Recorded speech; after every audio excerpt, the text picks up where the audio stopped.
The Passion of the Christ, the Holy Gospel according to Mark. It was 2 days before the Passover and the festival of the unleavened bread. The chief priests and the scribes were looking for a way to arrest Jesus by stealth and kill him. For they said, "Not during the festival, or there may be riots among them." While he was at Bethany in the house of Simon the leper, as he sat at the table, a woman came with an alabaster jar of very costly ointments of nard, and she broke open the jar and poured the ointment on his head. But some were in there who said to one another in anger, "Why was the ointment wasted in this way? For this ointment could have been sold for more than 300 denarii, and the money given to the poor." And they scolded her. But Jesus said, "Let her alone. Why do you trouble her? She has performed a good service for me. For you always have the poor with you, and you could show kindness to them whenever you wish, but you will not always have me. She has done what she could. She has anointed my body beforehand for its burial. Truly I tell you, wherever the good news is proclaimed in the whole world, what she has done will be told in remembrance of her." Then Judas Iscariot, who was one of the 12, went to the chief of priests in order to betray him to them. When they heard it, they were greatly pleased and promised to give him money. So he began to look for an opportunity to betray him.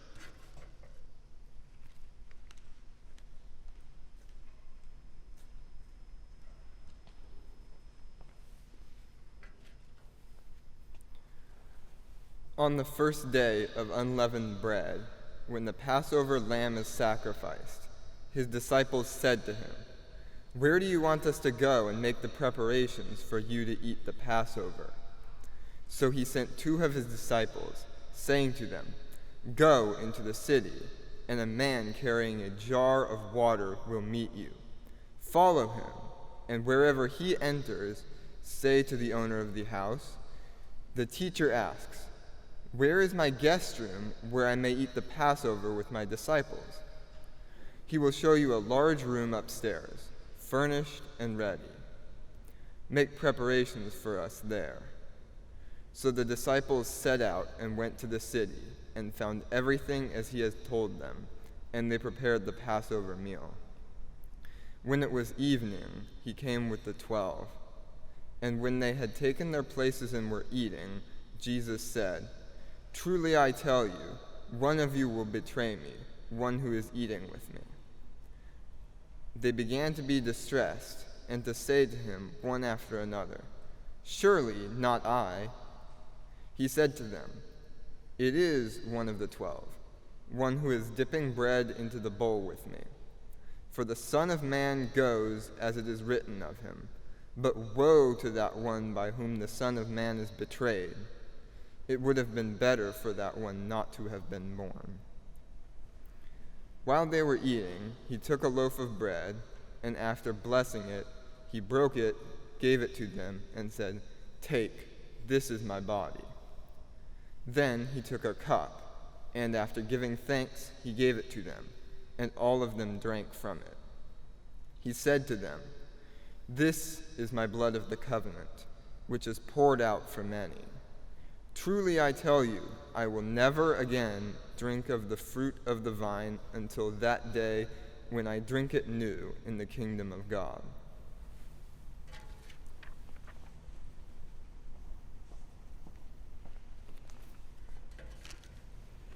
When they had sung the hymn, they went out to the Mount of Olives, and Jesus said to them, "You will all become deserters, for it is written, 'I will strike the shepherd, and the sheep will be scattered.' But after I am raised up, I will go before you to Galilee," Peter said to him. "Even though all become deserters, I will not." Jesus said to him, "Truly, I tell you, this day, this very night, before the cock crows twice, you will deny me 3 times. But he said vehemently, "Even though I must die with you, I will not deny you." And all of them said the same. They went to a place called Gethsemane, And he said to his disciples, "Sit here while I pray." He took with him Peter and James and John and began to be distressed and agitated. He said to them, "I am deeply grieved, even to death. Remain here and keep awake." And going a little farther, he threw himself on the ground and prayed that, if it were possible, the hour might pass from him. He said, "Abba, Father, for you want all things are possible. Remove this cup from me, yet not what I want, but what you want." He came and found them sleeping, and he said to Peter, "Simon, are you asleep? Could you not keep awake 1 hour? Keep awake and pray that you may not come into the time of trial. The spirit indeed is willing, but the flesh is weak." And again he went away and prayed, saying the same words. And once more he came and found them sleeping, for their eyes were very heavy, and they did not know what to say to him. He came a third time and said to them, "Are you still sleeping and taking your rest? Enough. The hour has come. The Son of Man is betrayed into the hands of sinners. Get up. Let us be going. See, my betrayer is at hand."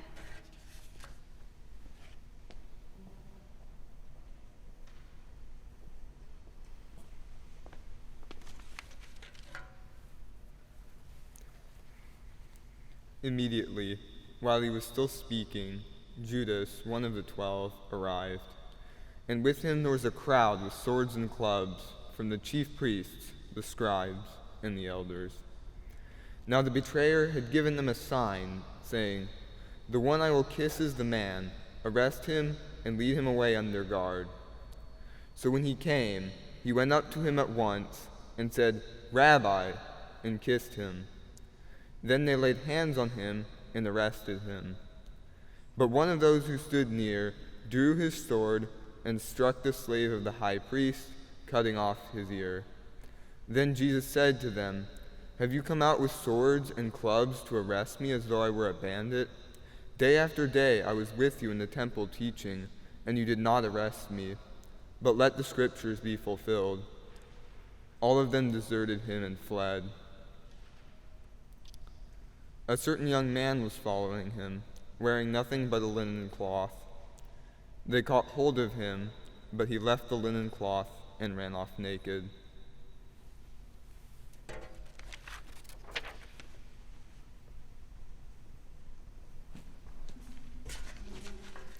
They took Jesus to the high priest, and all the chief priests, the elders, and the scribes were assembled. Peter had followed him at a distance, right into the courtyard of the high priest, and he was sitting with the guards, warming himself at the fire. Now the chief priests and the whole council were looking for testimony against Jesus to put him to death, but they found none. For many gave false testimony against him, and their testimony did not agree. Some stood up and gave false testimony against him, saying, "We heard him say, 'I will destroy this temple that is made with hands, and in 3 days I will build another, not made with hands.' But even on this point their testimony did not agree. Then the high priest stood up before them and asked Jesus, 'Have you no answer? What is that they testify against you?' But he was silent and did not answer. Again, the high priest asked him, 'Are you the Messiah, the Son of the Blessed One?' Jesus said, 'I am, and you will see the Son of Man seated at the right hand of the power and coming with the clouds of heaven.' Then the high priest tore his clothes and said, 'Why do we still need witnesses? You have heard his blasphemy. What is your decision?' All of them condemned him as deserving death. Some began to spit on him, to blindfold him, and to strike him, saying to him, 'Prophesy!' The guards also took him over and beat him.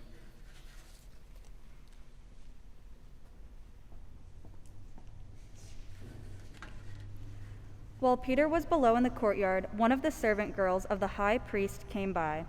When she saw Peter warming himself, she stared at him and said, 'You also were with Jesus, the man from Nazareth.' But he denied it, saying, 'I do not know or understand what you are talking about.' And he went out into the forecourt. Then the cock crowed twice, and the servant girl, on seeing him, began again to say to the bystanders, 'This man is one of them.' But again he denied it. Then after a little while, the bystanders again said to Peter, "Certainly, you are one of them, for you are a Galilean." But he began to curse, and he swore an oath, "I do not know this man you are talking about." At that moment, the cock crowed for the second time. Then Peter remembered that Jesus had said to him, "Before the cock crows twice, you will deny me 3 times." And he broke down and wept.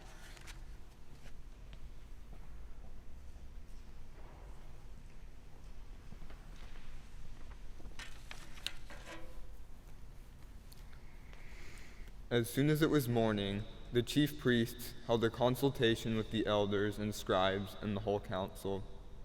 They bound Jesus, led him away, and handed him over to Pilate. Pilate asked him, "Are you the king of the Jews?" He answered him, "You say so." Then the chief priests accused him of many things. Pilate asked him again, "Have you no answer? See how many charges they bring against you." But Jesus made no further reply, so that Pilate was amazed. Now at the festival, he used to release a prisoner for them, anyone for whom they asked. Now a man called Barabbas was in prison with the rebels who had committed murder during the insurrection. So the crowd came and began to ask Pilate to do for them according to his custom. Then he answered them, "Do you want me to release for you the king of the Jews?" For he realized that it was out of jealousy that the chief priests had handed him over. But the chief priests stirred up the crowd to have him release Barabbas for them instead. Pilate spoke to them again. "Then what do you wish me to do with the man you call the king of the Jews?" They shouted back, "Crucify him." Pilate asked him, "Why, what evil has he done?" But they shouted all the more, "Crucify him." So Pilate, wishing to satisfy the crowd, released Barabbas for them, and after flogging Jesus, he handed him over to be crucified.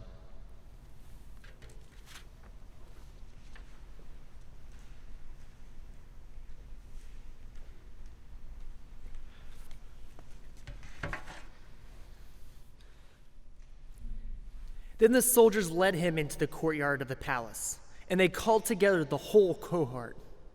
And they clothed him in purple cloak.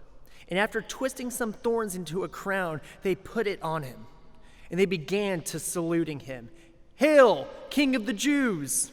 They struck his head with a reed, spat upon him, and knelt down in homage to him. After mocking him, they stripped him of the purple cloak and put his own clothes on him. Then they led him out to crucify him. They compelled a passerby who was coming in from the country to carry his cross. It was Simon of Cyrene, the father of Alexander and Rufus. And they brought Jesus to the place called Golgotha. And they offered him wine mixed with myrrh, but he did not take it. And they crucified him and divided his clothes among them, casting lots to decide what each should take.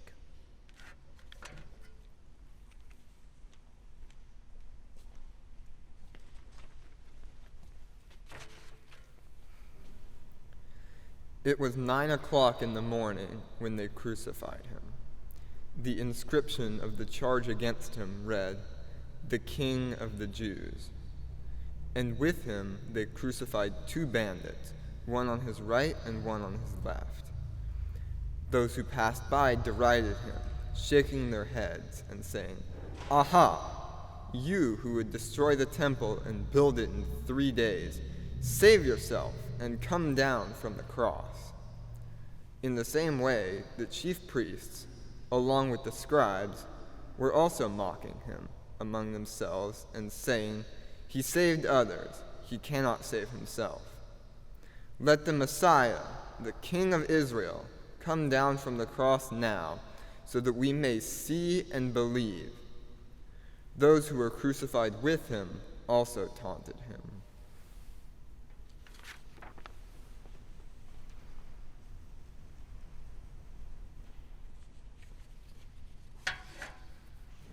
When it was noon, darkness came over the whole land until 3 in the afternoon.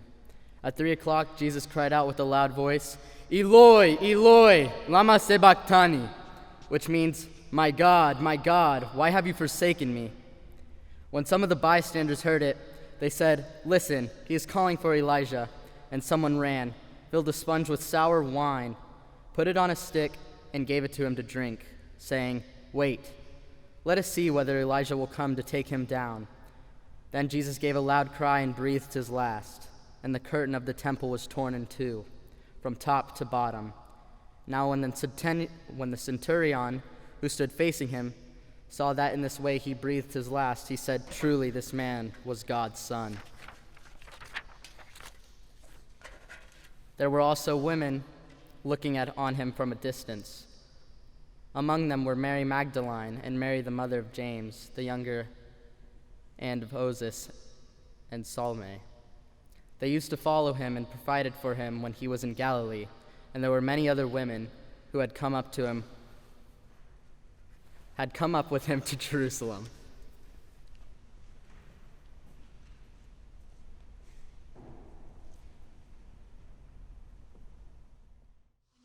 Had come, and since it was the day of preparation, that is, the day before the Sabbath, Joseph of Arimathea, a respected member of the council, who was also himself waiting expectantly for the kingdom of God, went boldly to Pilate and asked for the body of Jesus.